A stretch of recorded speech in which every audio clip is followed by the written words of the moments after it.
Brilliance Audio presents To Feel the Music, a songwriter's mission to save high-quality audio, by Neil Young and Phil Baker, performed by Keith Carradine. Music has been one of the great joys of my life. I've performed for more than 50 years and written and recorded scores of albums.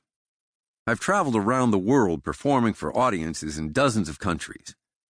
There's nothing as good as a live performance where the music is unfiltered, where it fills the air, reverberates, and is just so pure and organic.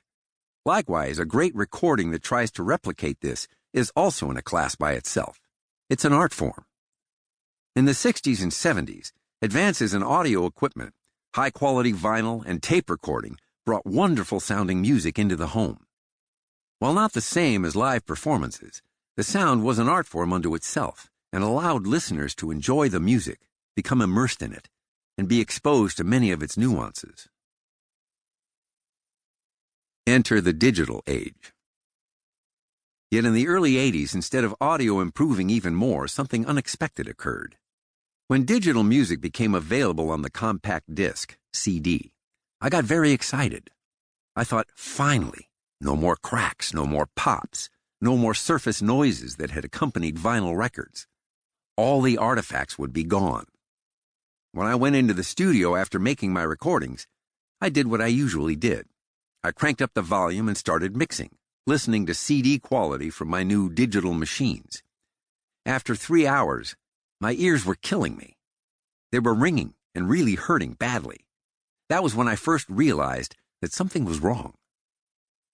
The CD was a brand new format, and because it was new, it was highly promoted and pushed very hard by the music and tech industries.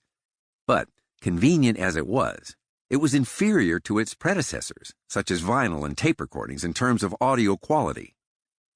That was the beginning of a downward spiral, where at each step along the way of supposed progress, quality was compromised for convenience.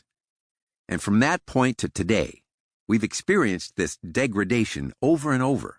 Multiple new formats, each sounding worse than what came before. To me, it simply made no sense. People tend to dislike new formats since they tend to keep buying the same content over and over. But to buy the same content and get something worse? That was terrible. I thought all we really need is one format. And if we have just one format, it should be great. The best it can be. Unfortunately, today, there is no convenient way for the mass audience to purchase the early high-quality recordings that come close to the original performances.